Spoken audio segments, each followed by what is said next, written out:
So last week when we talked about the potential for World War III, that was before the U.S. got involved in this Israel-Iran conflict. Now the U.S. has flown over there, dropped some bombs, escalated involvement. Have you changed your mind? Do you think that we're Nope. inching closer to World War III, or Nope. still far? I think we sprinted away from World War III. I am way more concerned about the U.S. national debt and the $2 trillion budget deficit that's looming this year. I'm way more concerned about the budget deficit than I am World War III.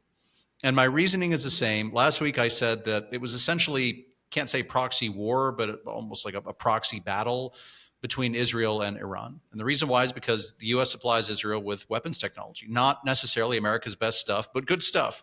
China supplies Iran with military technology. So Iranian air defenses, Iranian hypersonic missiles, all this stuff comes from China, and to a lesser degree, Russia, which is all former Soviet stuff.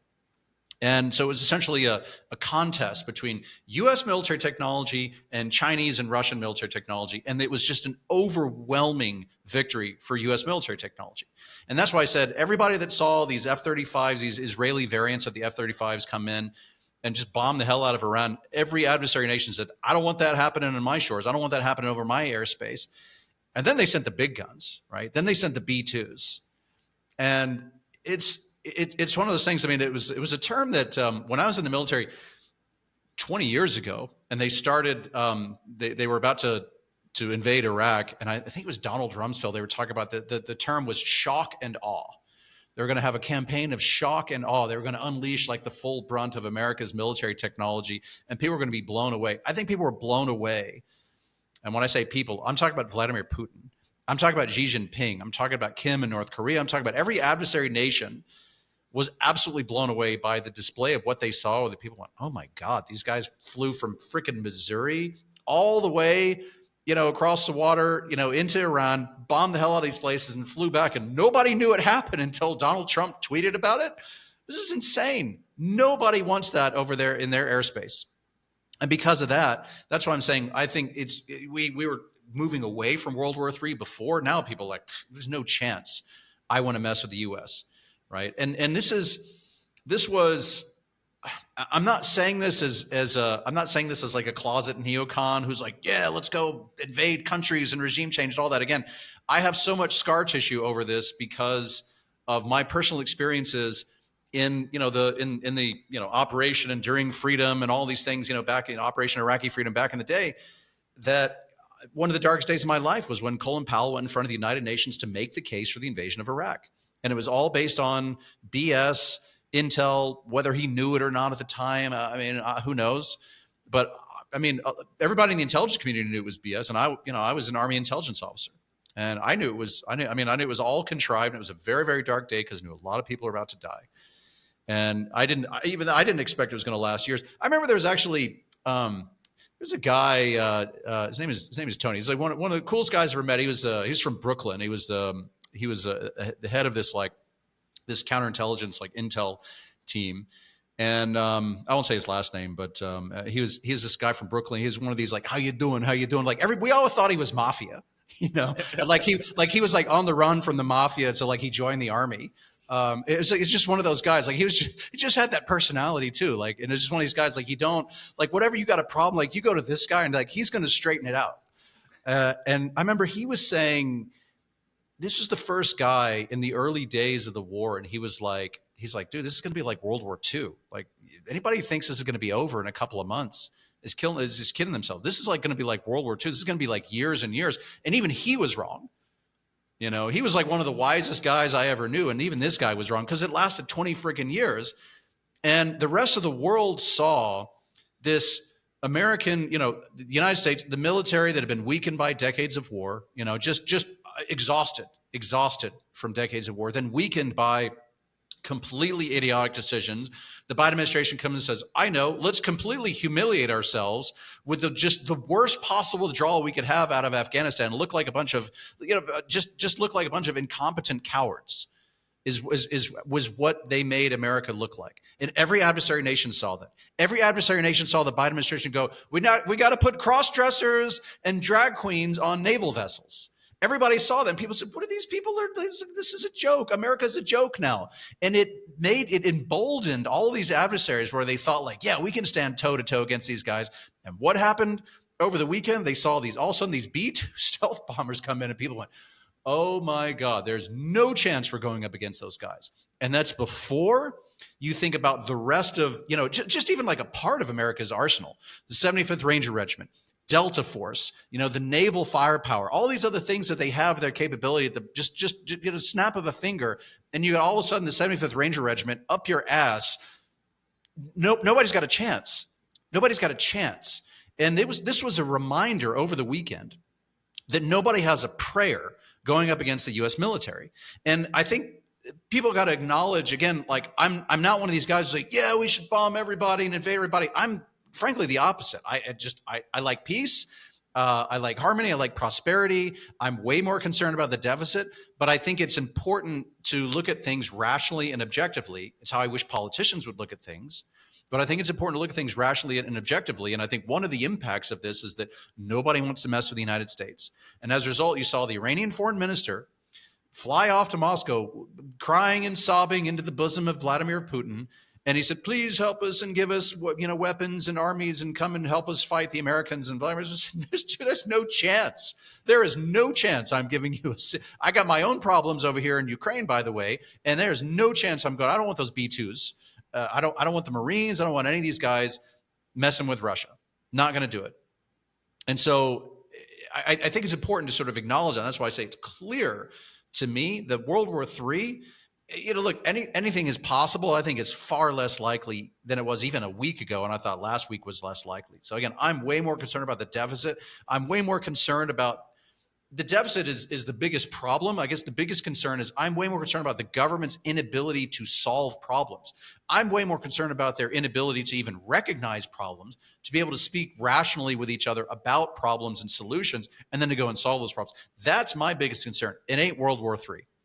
Well, and it actually sounds like this is a rare win because the cost benefit of this, $1 billion to do all this deterrence, to stop a sworn enemy from getting nukes, is worth the price. It seems like a very good price. You sound like one of those neocons, Joe.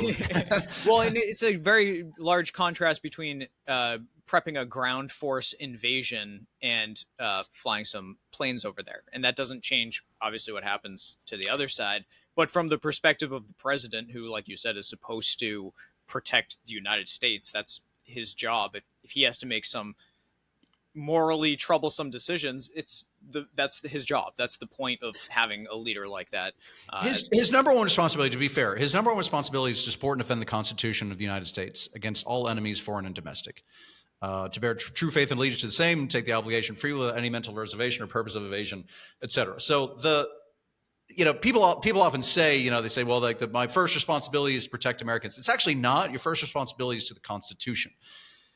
Does it say in the Constitution, well, if another country gets out of hand, we got to go bomb the crap out of them? No, not necessarily. It does, the preamble will talk about, we the people in order to form a more perfect union and so forth. And I think a lot of people read into that, like, I got to do what I can to protect Americans. I do think that's sort of the expectation.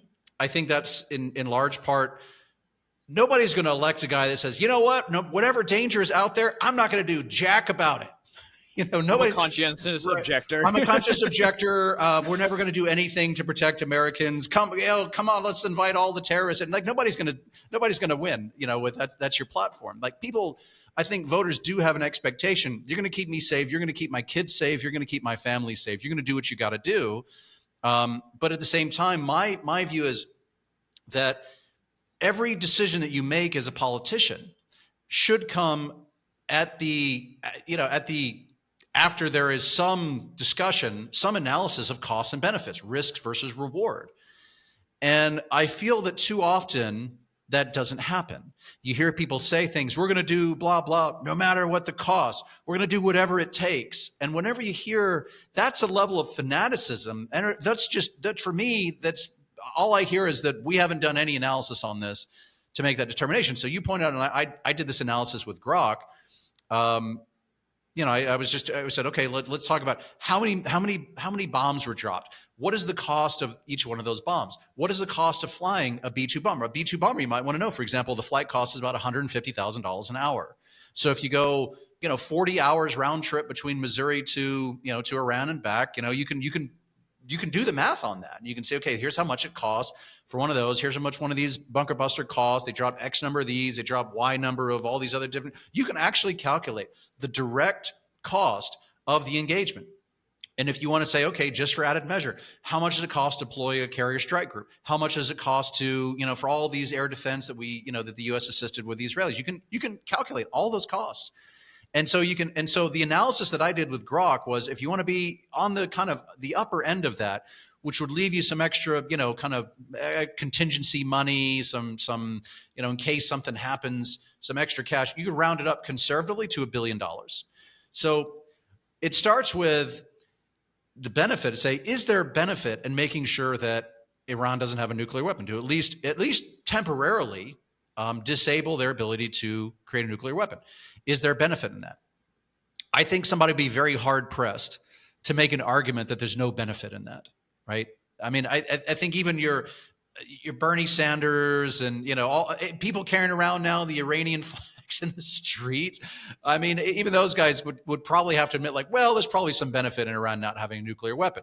I thought you made a great point in terms of why hasn't China or Russia given Iran the technology to make a nuclear weapon? Exactly. I mean, nobody wants Iran to have nuclear weapons. Think about it like this. It's not just the United States. China has literally imprisoned a significant portion of its Muslim population. So if Iran has nuclear weapons, and Iran has a history of supporting radical terrorist groups, what's stopping one of these radical terrorist groups from getting a nuclear weapon from Iran, going to China and blowing up Beijing as retaliation for imprisoning the Uyghur Muslim population? What's stopping them from going to Moscow and blowing this up over the Russian conflict with the Muslim Chechens, which has been an ongoing conflict forever? I mean, like, Russia's had conflicts with its Muslim population. China's had conflict. These guys don't want Iran to have nuclear weapons. And so, if any of these guys was actually supportive, Russia has thousands of nuclear warheads. If Russia was actually into the idea and said, yeah, I mean, Medvedev was actually like, oh yeah, people would sell Iran nuclear weapons. Why haven't you done it then? I mean, why hasn't it happened? Why? Medvedev was president of Russia. If he thought it was such a great idea for Iran to have nuclear weapons, then why the hell didn't he do it? Why didn't he broker an arms deal? Why didn't they just, oops, we happened to lose some, because he didn't want to risk, the United Nations to come out, oh, we had a theft, and oh, who knows where they ended up, and gee golly, If it was such a good idea, then why haven't you done it? Because you're creating a clear and present danger to your national security, because the Russian government has been fighting the Chechens forever. And there's going to be some Muslim terrorist group that's going to get its hands on that, and they're going to blow up Moscow. And these guys aren't stupid, and they know that's going to happen. Nobody wants Iran to have nuclear weapons, right? And so it's so, like, to assign zero value to that benefit is just ludicrous. It's just ludicrous. Like, the only people that think that there's benefit are senior people in the RGC. The Ayatollah thinks that there's benefit in Iran having nuclear weapons. Nobody else thinks that there's benefit in Iran having nuclear weapons. So once you identify, say, okay, there's clear benefit in Iran not having nuclear weapons. How much are we willing to pay for that benefit? Are you willing to pay $1? Are you willing to pay $2? Are you willing to pay $1 million, $1 billion, $1 trillion? And there's a certain point where you got to go, I'm not, are you willing to pay, 100, I'm going to do Austin Powers, $100 trillion, No, that's crazy talk, right? That's crazy talk. And it's one of these things that you have to, you can get all analytical on it and bring in actuarial tables and go, okay, well, if Iran did have nuclear weapons, and if they decided to use it against the United States, and what's the cost of that? What's the cost of rebuilding San Francisco? What's the cost of rebuilding Chicago and New York and Miami and all these different places? Probably in the trillions of dollars. And so if you can neutralize that threat for $1 billion, is that a good deal? Is that a reasonable cost to pay for a clear benefit? And my answer is, like, yeah, I would do that deal. I would do that deal, but you've got to go through that analysis. And the reality is that private companies do this all the time. And I'm involved in so many different businesses. I'm on boards. I run businesses, all these things, and, like, you have to do that. every single day, businesses have scarce resources, and stakeholders, shareholders, nobody's ever going to get it right 100% of the time. The best you can hope for is that you have competent people, qualified people who are giving it their all, people that are really giving it their absolute best to make the best possible decisions for the company. And I think that when you have scarce resources, and you have somebody who is a talented person of integrity making those decisions, nobody has a crystal ball, and nobody can say, well, geez, if we do this, then this exact thing is going to happen. Nobody knows that, right? You just have to you have to do the analysis. You make the best decisions you can. I do this in business all the time, and especially in the startup world, where startups have scarce resources. They have a limited amount of capital. Investors put in money. I'm usually often one of those guys that put in money, and oftentimes I end up on the boards of those companies to help steer the capital allocation decisions. And startups have to make capital allocation decisions to say, how do we invest this capital for the best and highest maximum value of this enterprise, so that we get to a certain milestone, we get to generating positive cash flow, et cetera. And there's going to be a whole list of things. So, geez, we'd love to do all these 200 different things. Well, guess what? You only got money for about 11 of them. And what are you going to do with the other 189 that you're not able to do, right? So you have to prioritize these things. And this is the analysis that I would love to see from politicians, right? They're never going to get it right 100% of the time. But ideally, you voters elect people who have the wisdom, have the courage to make those decisions, have some degree of competence, at least as a generalist, to understand the various things and the implications, to bring in very, very smart and talented people to say, okay, let's figure it out. What are the costs and what are the benefits? And I think in this particular case, we talked about this last week. I said, Israel shouldered the vast majority of the burden, the financial burden, the military risk burden, because they risked it all. The missile strikes, all that sort of stuff. I mean, they bore the brunt of all that, and all the U.S. had to do is kind of come in at the end, and drop the bunker budget. We'll have to see what the consequences are. We'll have to see what the ultimate outcome is. I personally think that after all that, Iran doesn't want to. At this point, the regime is just fighting for survival, and they don't want to engage with the United States any further. Maybe at some point down the road, there's going to be further conflict. We'll see. But I think there's going to be further conflict with Iran down the road. I think it's probably worth pointing out that if there's going to be conflict with Iran, it's better that there's conflict with Iran without a nuclear weapon than with a nuclear weapon. And I think that's just a rational way of looking at it. But I think in this particular case, the Israelis bore the biggest brunt of the cost, but the U.S. gets to enjoy an equal share of the benefit. Very small part of the cost, an equal share of the benefit. And it's the same thing as saying, like, hey, let's you and I go and invest in this business. I'm going to put up 90% of the money. You only have to put up 10%, but we're going to share all the upside together. That's a pretty good deal for you. You still want to actually, you still want to do your diligence on the business. Say, is this a business I want to own? Is this business plan going to be successful, et cetera? Like, do I want to put any money in this at all? Is my cost, even if it's only a small part of it, is still worth the benefit, right? But that's the deal that the U.S. had on the table.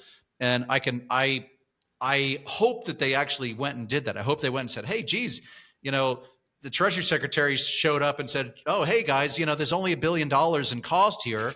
And, they kind of quantify the benefits. Yeah, that's a good price to pay for this level of benefit. It would be even nicer. They said, hey, here's $1 billion from some BS program in the budget, some silly, we're going to go and pay for transgender whatever and, for prison inmates. We can take $1 billion from that program and instead use it to neutralize the Iranian nuclear threat. And this is where, again, we say, like, here's all these things that we want to do as a government.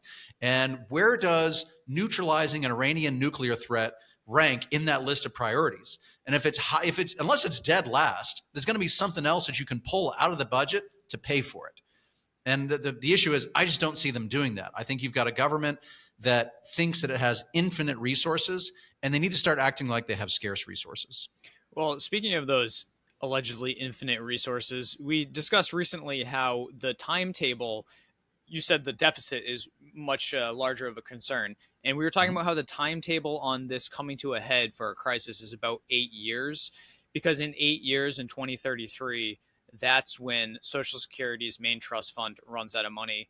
Actually, it's kind of interesting. You might see in the reports that come out, they say 2034.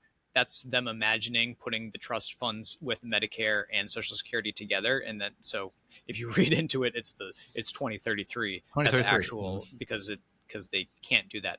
Anyway, do you think, in what we have from politicians is making pledges not to do anything about that. They couch it obviously in saying, I won't touch your Social Security benefits. But the fact is that in 2033, the benefits will be cut by at least 23% permanently if they don't do anything. So when they promise not to touch the benefits, they're just washing their hands of this situation and not doing that cost benefit analysis, not saying, if I take care of this problem now, can we avoid this catastrophe later down the road? This is the most predictable crisis, one of the most predictable crises ever existed. In 2033, Social Security's primary trust fund, it's called the Old Age Survivors Fund, OAS, is going to run out of money. And the way it's worked really since inception is that you have a payroll tax in the United States. This FICA guy that takes money out of your paycheck, every month. The government takes this money out of your paycheck, and it uses that to pay Social Security benefits. And when the money coming into the program exceeds the money that's being paid to beneficiaries, that there's a surplus. That Social Security surplus goes into a trust fund. And this is where partially the OAS trust fund has been built up. And over time, these trust funds got built up to a couple $1 trillion. And they invested that money. That's part of the thing. They say, oh, we're going to invest this money. And then the investment return is going to increase the trust fund even more. All that was a little bit disingenuous, because what do they actually do with that money? All that big trust fund was basically just invested in U.S. government bonds, right? So in many respects, there's not actually any money in the trust funds. The only thing the trust funds have are IOUs from the U.S. government. So the trust fund, it's not like a bank account that's got like a bunch of money in it, or it's not like a big drawer, big pile of cash somewhere. It's IOUs from the U.S. government. And this is money that people say we owe ourselves, right? This is it's one of the dumbest things anybody could ever say about the national debt. They go, oh, we owe it to ourselves. And you hear people who have won Nobel Prizes, our society's most esteemed prize for intellectual achievement, say it doesn't matter because we owe it to ourselves. And you say, well, wait a minute, who exactly is what is ourselves? Ourselves includes the Social Security trust funds, includes like veterans, retirement benefits, and all these sorts of things. That's who we owe it to. We owe it to ourselves, as if I guess it's okay to default on the Social Security trust funds. And so you have all these people that have Social Security benefits that just aren't going to get paid now because some Nobel Prize winning economist thinks it's okay. It's just so ludicrous. The reality is that for decades, Social Security was bringing in more income than it was paying out in benefits, and that reversed not that long ago. And frankly, it was only over the past 6 or 7 years that reversed. And all of a sudden, Social Security, instead of running a surplus, started running a deficit. They were paying more out in benefits than they were taking in payroll tax income. And why is that? Well, partly because the baby boomers are, a very large generation, and subsequent generations are a little bit smaller. So there are fewer people in the workforce that are paying benefits, more people taking out benefits than were that they call it the worker to retiree ratio, and that ratio is getting smaller and smaller and smaller. So you had fewer workers paying into the system. Another part of that is that you had more unemployment. You have just different lifestyle decisions. The labor force participation rate was just fewer people in the workforce at all sorts of things that people just weren't paying into the system. So it got upside down. So they started running a deficit. And when they start running a deficit, they go, oh, geez, how do we, if we're not generating enough income to pay benefits, how do we continue paying all the benefits that we owe? Well, we just dip into the trust fund. Right. So it's just like a person, like if you make whatever $50,000 a year, but your lifestyle expenses are $60,000 a year, then, you got to dip into your savings, or you got to charge it up on your credit card or whatever. So in this case, they were dipping into their savings, they were dipping into their trust fund, and they were, the trust fund started getting smaller and smaller and smaller and smaller. And the point is that by 2033, that trust fund is going to be fully depleted. It's going to be zero. At which point then the only way that they'll be able to continue paying benefits is from the income coming into the program. And so they say, well, if you don't make any changes, then the first thing that's going to happen is we're going to have to cut benefits for everybody across the board receiving Social Security. And the first benefit cut will start at 23%, and it'll basically go up from there until after another 10 years or so beyond that, Social Security is going to be just a tiny little stipend, as opposed to this big thing that people were promised for their entire lives. That's a default. and it's something that the trustees have been saying forever, and nobody did anything about it. Nobody's done anything about it. Nobody wanted to reform the program. Nobody wanted to make, they say, and the solutions aren't, it's not rocket science. The Social Security trustees put out every year and they say, here's how you fix it, but you need to take action now, right? So they say, Congress, like, you've got to maybe raise the payroll tax a little bit, or you've got to move, you've got to change the retirement age. Instead of being 65, let's make it 67, 68. All these like little things that will actually save the program. And then you have politician after politician. I mean, during the election, when it was still Joe Biden, you had Joe Biden and Donald Trump both saying, we're not going to touch Social Security. And it's like, this program is insolvent. And you have people saying they're not going to touch it. Congress doesn't want to touch it. The Senate doesn't want to touch it. Nobody wants to touch Social Security. And yet they keep saying we're going to run out of money and nobody wants to touch it. It's total insanity. It's worth pointing out too that the estimates for when they run out of money take a number of kind of optimistic numbers into account, like assuming 3.8% unemployment. Assuming that there's going to be so many people in the workforce when AI could easily come in. And I was just reading a Wall Street Journal article that said AI robots are unloading trucks now from Boston Dynamics. And that was one of these big steps towards AI and automation taking some of these jobs. And the robots aren't going to pay the payroll tax. Robots don't pay payroll tax. Yeah. Robots don't contribute to Social Security. Yeah. I mean, they have to make these forecasts and say, all right, we're going to look 10 years in the future, 20, 30, 40, 50, 75 years in the future is their maximum range. That's a hard thing to do, but they have to make certain assumptions, and they have assumptions where they have inflation as low as like 1.8%. And you're just like, come on, guys. Like, it hasn't been that in years. It's so unrealistic. And to assume that, like, we're going to run out of money in 2033, and they're assuming that, unemployment rate's unrealistic, inflation's unrealistic, all these different things. I mean, the reality is that Social Security could run out of money a lot sooner. But if we say, all right, let's pretend it's 2033, what else is going on in 2033? Well, based on this current trajectory, $2 trillion deficits, all these things every single year, man, you're talking about north of, $52, $55 trillion US national debt. You're probably, if you're conservative, you're looking at an interest rate, an average interest rate of 5-6%. I mean, that's if you're lucky. That's if you're lucky. And one of the big reasons for that is this is something we can actually thank Janet Yellen for. Former Treasury Secretary, and before that was I don't know, what do you say, chairwoman, chairperson, chair of the Federal Reserve for so long before that. I mean, this is somebody who should know finance and financial markets and the bond market and all these sorts of things. And at a certain point, remember during COVID, and interest rates went down to nothing, just absolutely nothing.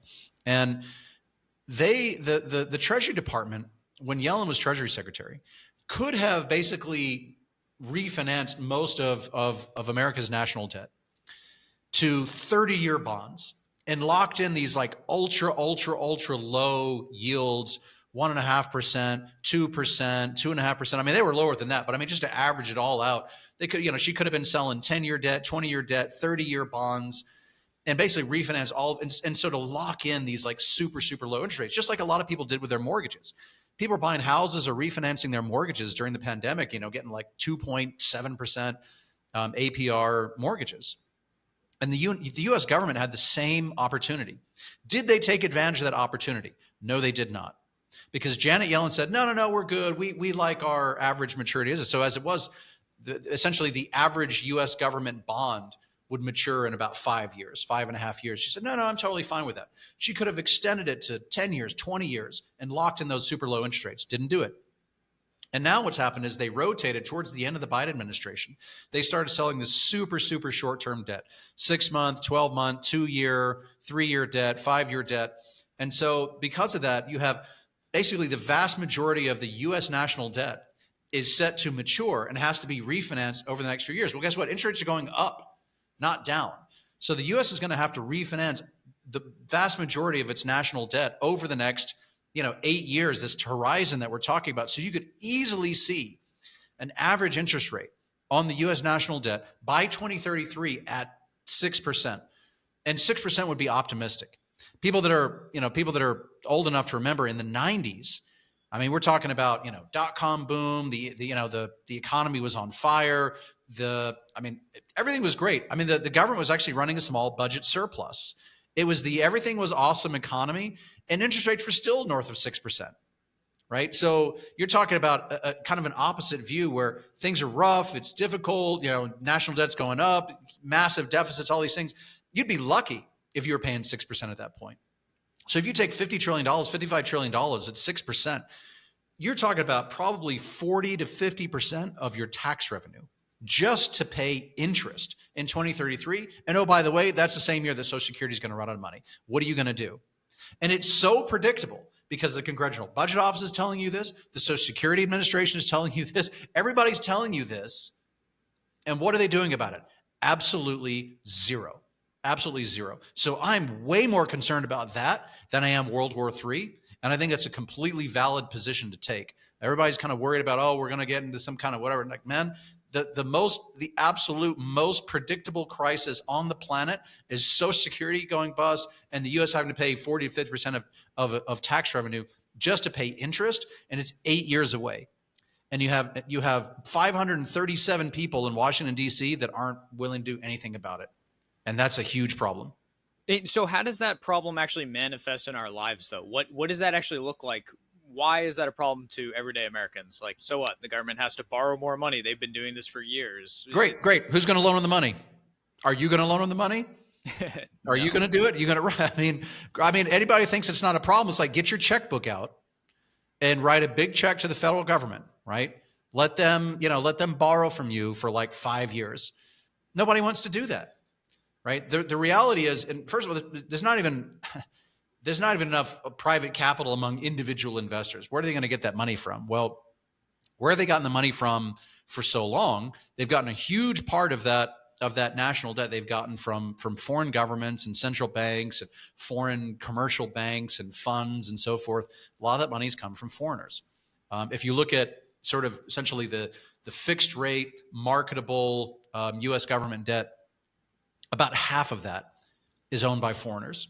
And foreigners are really backing away from U.S. government bonds right now. They're looking at all this stuff. They're looking at, and maybe the bombing in Iran makes people just back off and say, I don't want to have anything to do with this.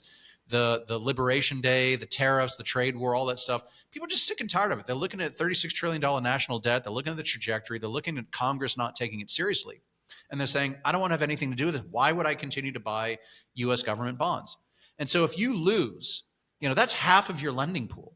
If you lose a big chunk of that, half of your lending pool, where are you going to get the money from?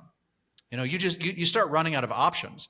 And what I would predict at some point down the road is that the U.S. government is going to go the way of what they did in World War II, where they have these war bonds, patriot bonds, where they go around to the public and they go and get whatever, Brad Pitt and Mr. Beast or whatever, whatever kind of celebrity of the day, to go out and like try and goad the public into buying some kind of, U.S. government bond because the government's going to need the money. I could see that happening. I don't think it's going to be very successful. Ultimately, the backstop, when the government's got to go around and borrow money, they're saying, hey, we're going to auction off another $1 trillion worth of bonds. And they're going looking around, looking for the Japanese to show up, looking for the Europeans to show up, looking for the Chinese to show up. And these guys aren't there to buy those bonds and go, oh man, where are we going to get the money from? There's one answer, and it's the Federal Reserve. The Federal Reserve says, all right, we'll do it. And how does the Federal Reserve? Well, the Federal Reserve doesn't have any money. In order for the Federal Reserve to get money, they have to conjure it out of thin air. We say print, but it all happens electronically. But the Fed essentially increases the money supply. They print the money. They don't do it physically, but they do it electronically. And they create all this money and they loan that money. They essentially buy U.S. government bonds. It's a complicated process where they go through primary dealers and major Wall Street banks. But at the end of the day, the Federal Reserve creates money and they buy U.S. government bonds. And all that money creation creates inflation. And how do we know that? Well, because we all lived it. Anybody that's used U.S. dollars lived it when the Federal Reserve created trillions of dollars during the pandemic, and we got 9% inflation. We're talking about potentially tens of trillions of dollars 8 years from now. How much inflation are you going to get if the Federal Reserve has to create tens of trillions of dollars over the next 8 years? I don't know what that number is, but it's not zero and it's not 2%. Is there any other way to come up with the money? We were talking about, actually, it's a little ironic, AI and automation that could help the economy grow so quickly that there's more money available, more tax revenue, but it also causes the problems on the other end with Social Security, deregulation, the cheap energy. These are the sorts of things that could make these problems a little softer. Or did you see that Senator Mike Lee, added an amendment to the big beautiful bill to do an asset sale, to have the Bureau of Land Management, I think even the Forestry Service, sell off between a half and 3/4% of all their land. So are asset sales, is that going to be something that comes into play for the United States to pay off some of its debt? I'm not sure if Mike Lee's amendment was because he's trying to raise cash. I think it's mostly because he feels like that the land that the U.S. government manages is mismanaged. To borrow from President Donald Trump, when he was referring to the Israelis and the Iranians, when he said they don't know what the F they're doing, I don't think the Bureau of Land Management and all the guys who manage land for the federal government, I don't know, they don't know what the F they're doing. Okay, so the Forestry Service, I mean, like forest land is mismanaged, parks are mismanaged, all these things. I mean, there's more wildfires, under government management than without government management. So I think that's probably more of what Mike Lee's thinking about. But you could see. I think if the federal government were to engage in a giant asset sale, they've got a lot of land, they've got a lot of different things. Maybe they could raise a few $1 trillion. Maybe they could raise a few $1 trillion, right? It makes a little bit of a dent. It's a down payment, but it doesn't actually solve the problem.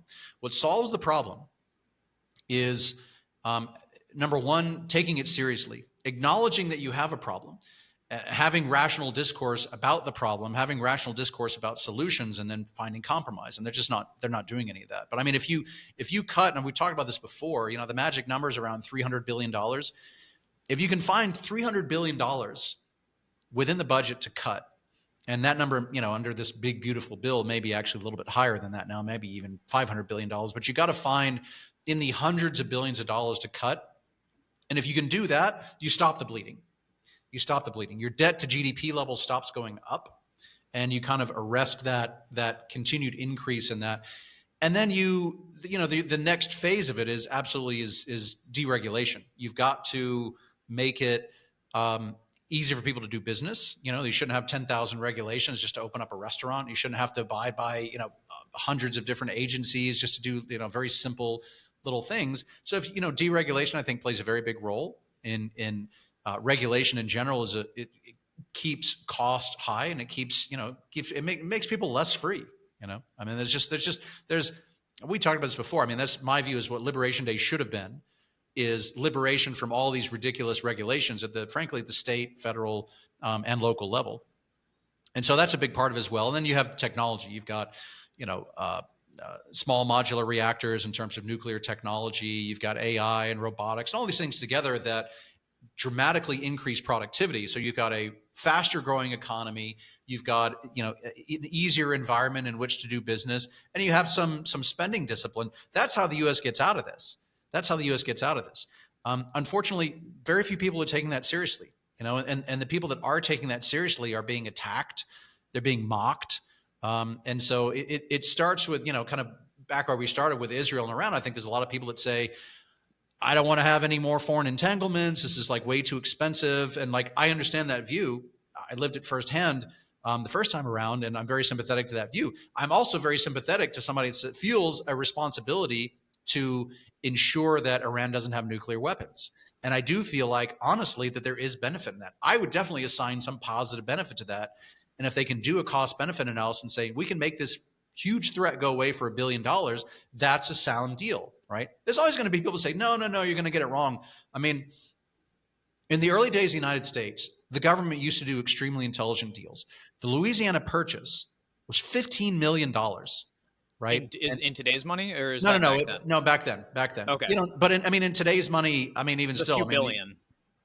Let's call it 1.5 billion if we want to be conservative. But I mean, if you think about that, you say, all right, we're going to buy land for the equivalent of like $1.5 billion. And then we're going to, this land we're going to use. And of course, there's going to be a lot of more capital come in to develop it. But just a handful of cities in the Louisiana Purchase. I mean, we're talking like Denver, St. Louis, some of these places. I mean, like these cities contribute over $1 trillion. Just the top couple of cities in the land that is today the Louisiana Purchase contribute $1 trillion to the federal government. Sorry, not to the federal government, $1 trillion to U.S. GDP. And so if you figure the federal government gets very conservatively 15% of GDP in tax revenue, that's $150 billion a year in tax revenue on $1.5 billion in upfront land costs. That's a good deal. And yet there were people, in the early 1800s who said, no way should we be doing this. We shouldn't, this is too aggressive. It's expensive. Spending $15 million on this land, are you crazy? People thought it was a bad idea. People thought it was a bad idea, in the 1800s, 1867. They said, "Oh, hey, we got this deal. We can go buy this land that is today Alaska." And people thought, "Are you crazy? We got to rebuild. We just had a war. This is nuts. We shouldn't be doing this." And they pushed it through, and they got the deal done. And obviously, in retrospect, we could say it was a really good deal. Everybody that said it was a bad deal, everybody that frowned on the Louisiana Purchase and the purchase of Alaska, all these things, they were wrong.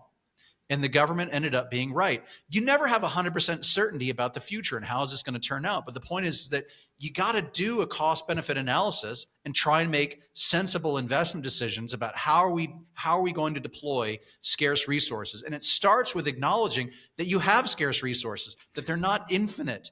And if you can't make that realization, then you're never going to solve the problem. You're never going to have fiscal restraint. You're never going to have spending restraint, and you're never going to get out of this debt crisis. Brought up recently the collapse of complex societies by Tainter. Joseph Tainter. Yeah, back in 1980s wrote this, and he discusses how the Maya and the Romans, eventually their societies became so large and complex, and there was just this inability to solve problems, and more investment in these bureaucracies didn't yield the same results they did at the beginning, and finally it was negative results. It was the return on investment was negative. It costs more than you actually get back because of these complex structures. And that eventually what he means by collapse is broken down into simpler forms. Society does not have these giant bureaucracies, these giant spending programs. It takes a simpler form. Do you think that's the point that we're at in the United States, where it's just become too clunky and we're no longer getting that return on investment? Yeah, you don't get any return on investment. I mean, Pete Buttigieg spent $7 billion to build a handful of charging stations. Yep. Let me address that real quick, because somebody did send us a fact check on that. And apparently, by the time he left office, it might have been a couple hundred. Which I find a hilarious fact check, because that's still ridiculously expensive. No, look, some of the money was granted here, and some of it was. We've got to be intellectually honest, and so I appreciate somebody pointing that out. I would still argue, I don't think that's a good deal. I mean, when you go like, well, okay, like if you think about what what could you do with that money? When we were looking at it before and say, well, geez, they're spending about $1 billion on each one of those, and say, okay, maybe now we're spending tens of millions of dollars on each one of those. That still strikes me as extremely expensive. And so I would look at it and say, okay, this is the whole point. So first of all, Tainter is excellent. It's an academic work. It's a little bit dry, but I think I've read it a couple of times. I read it every few years.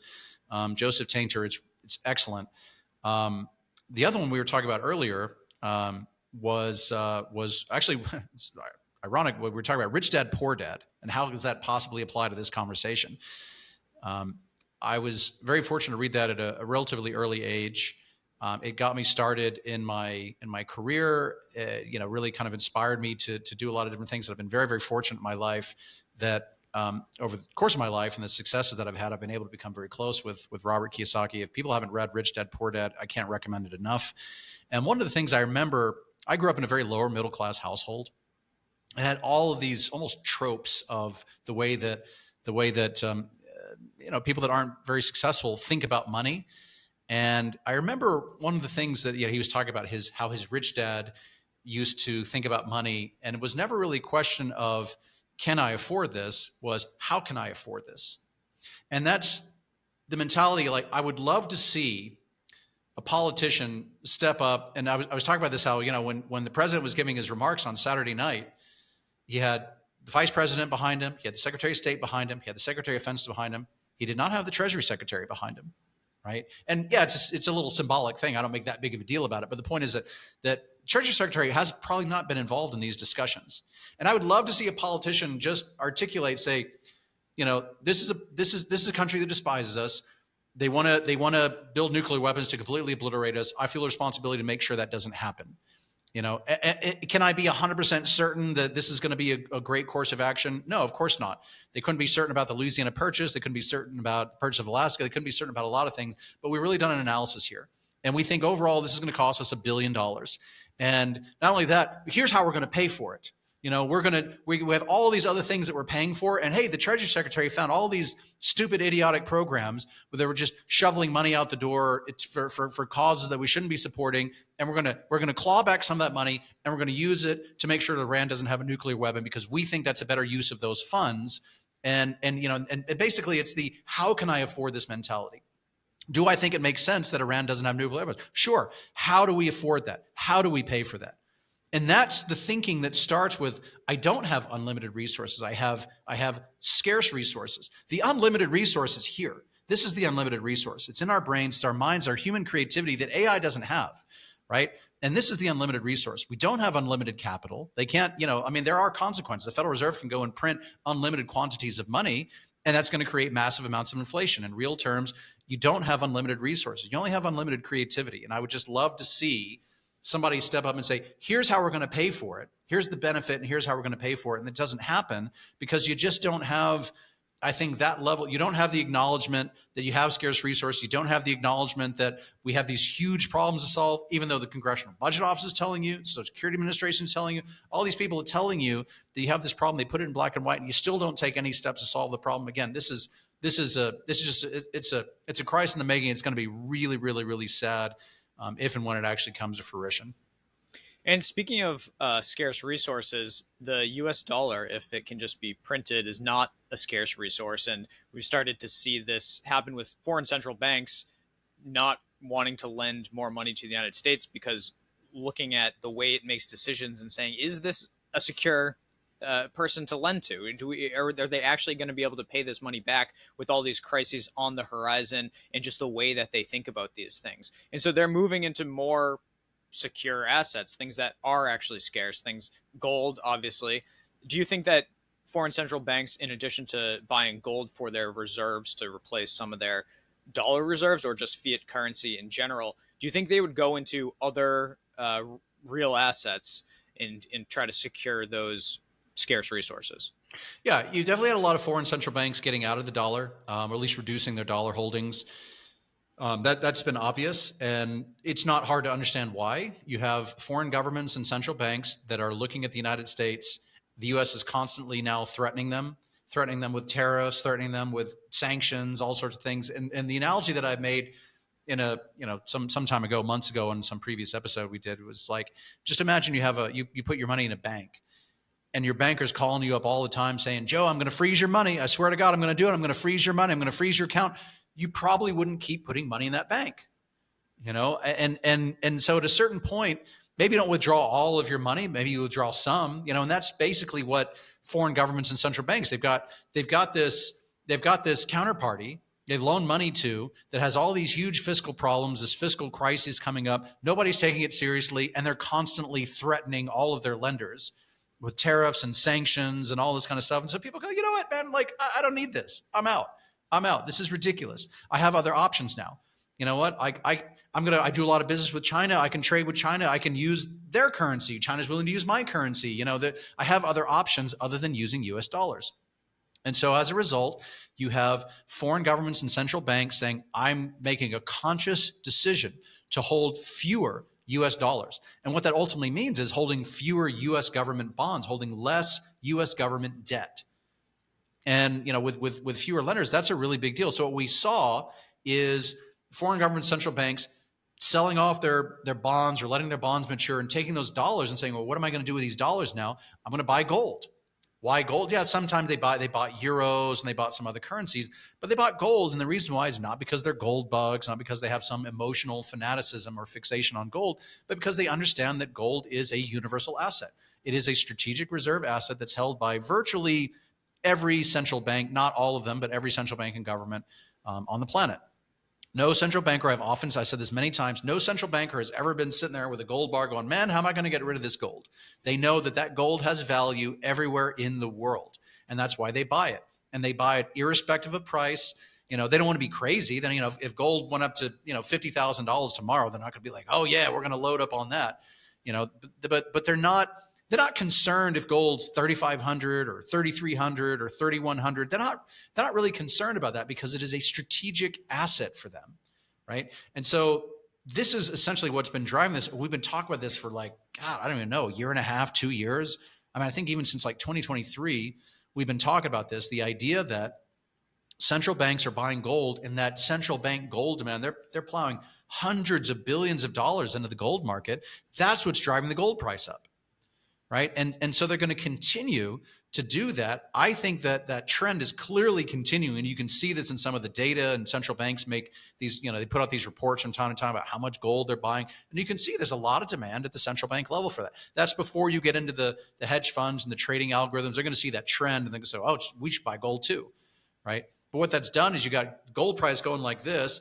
And we've said this a lot, gold stocks, haven't really moved as much. They have been lately. There've been a lot of the majors, Barrick and so forth. Like a lot of these guys have really moved up quite a bit. Newmont, they're up significantly. But a lot of the smaller companies, and many of these companies are very, they're profitable, smaller gold companies.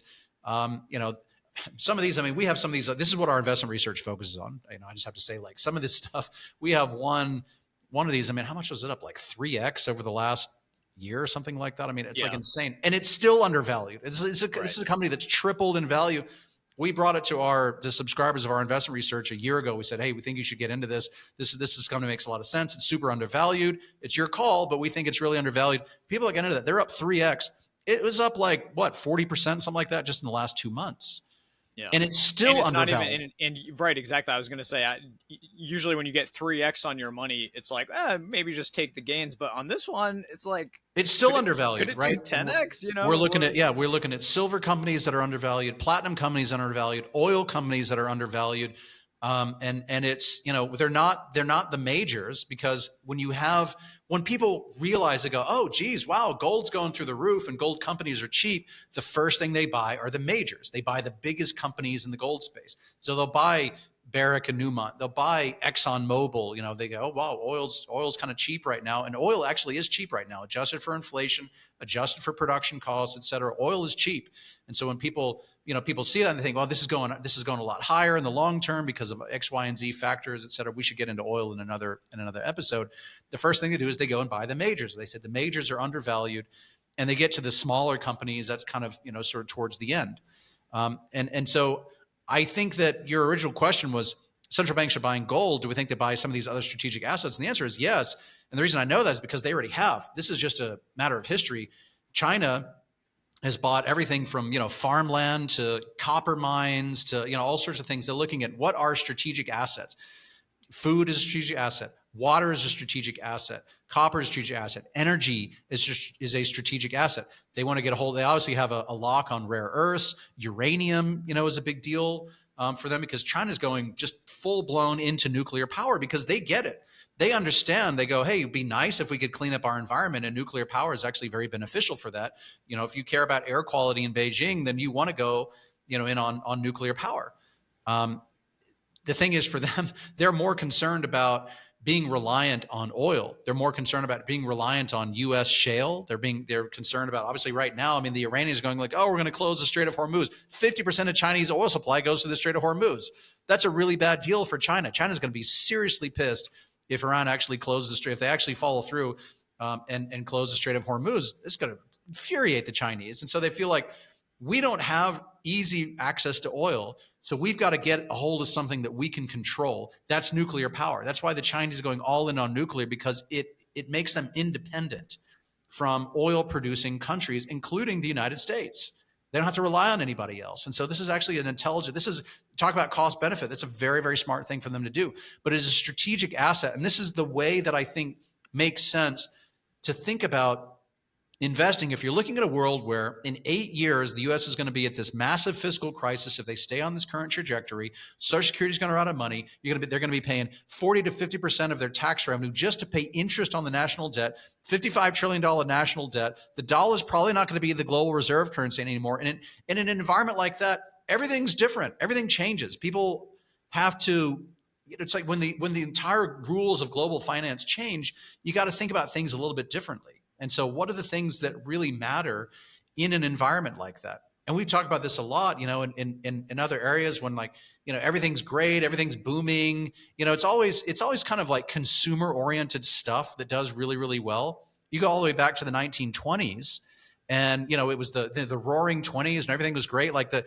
biggest, hottest high flying stocks were, like radio companies. This is like this hot, like consumer technology, which is basically just another way of saying recreation. It's like, what can people use to engage in recreational activities? It's only during hard times that people focus on the things that really matter: food, energy, productive things, productive technology. That's the stuff that matters in more difficult times. And I think if you're in an environment where the world's dominant superpower today is just careening towards this completely predictable fiscal crisis, that's going to change a lot of rules in global finance. And you got foreigners that are moving away from that stuff, and these guys want to buy strategic assets.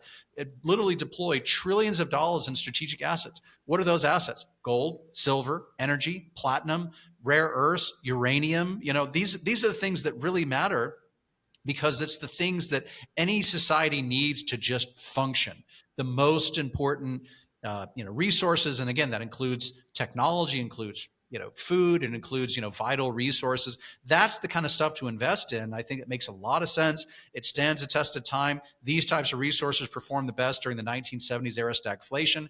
And we just happen to be in an environment where we talk about this all the time in our investment research, where we find these undervalued deals. The last one we did was another profitable, I think even is it dividend paying? I don't even remember now. We've done so many of these. Profitable gold company that was trading for less the amount of cash that it had in the bank.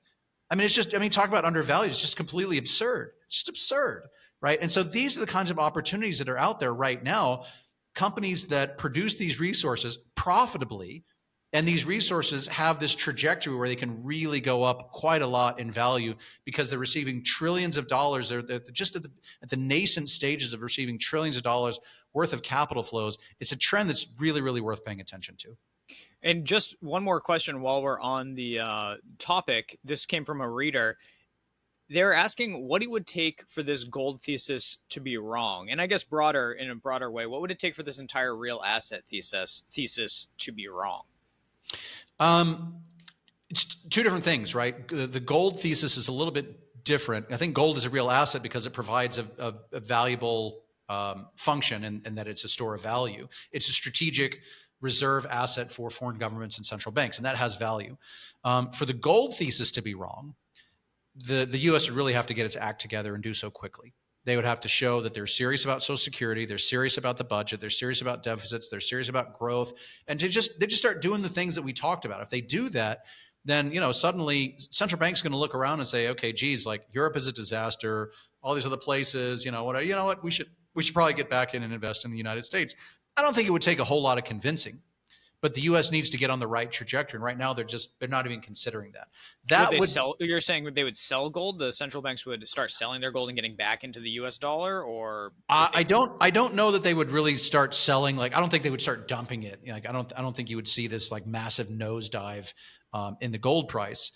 But I think they would probably, start considering like, well, okay, geez, like we've got some of our treasuries that are maturing. Let's go ahead and reinvest. Let's refinance. Let's take some of our surplus and start buying more treasuries again. So I think we could definitely see that. And that would definitely put a ceiling on the gold price. Maybe you see it fall, maybe it gets below 3,000, maybe even 2,500, something like that. I don't think you see like a complete collapse in the gold price.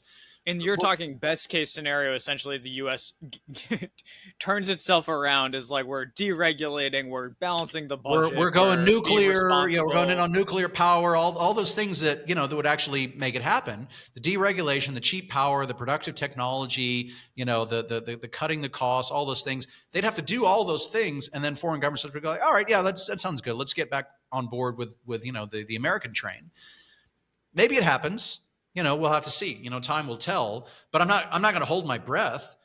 For now, we see that's just not the trend. It's just not the trend. And so, in the meantime, though, even if gold were to fall, and you go, well, geez, if you can buy a company, buy shares of a company that has like a locked-in production cost of gold of like $1,100-$1,200 an ounce, and even the price of gold fall a falls. long way. Yeah, the price of gold can fall a really, really long way, and that company is still profitable.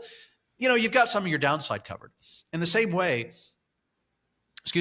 like the rest of the real assets, again, like what happens to uranium in that environment? I mean, demand for uranium is going to go up, right? Because the U.S. went all in on nuclear power. Demand for copper, demand for all these different things. Like now you've got a booming economy, a booming global economy. And in a booming global economy, these assets, these commodities, they go up in value because demand has increased so much. And so, you kind of backstop yourself in this scenario. And that, this is why we think it's just a very, very sensible way to look at this. I'm not suggesting that it's a no lose scenario. It's obviously there's risk in anything, but I think when you can come in, you can buy a company for less than the amount of cash that it has in the bank, and it's profitable, and it's an inexpensive producer, and the price of its underlying asset, the underlying commodity can fall dramatically, and it's still making money. You've got a lot of that downside already covered. And that's, I think, an intelligent way to look at these things. That's certainly the way that we're looking at it. Thanks, James. This has been a great conversation. Okay, yeah, we'll stop there.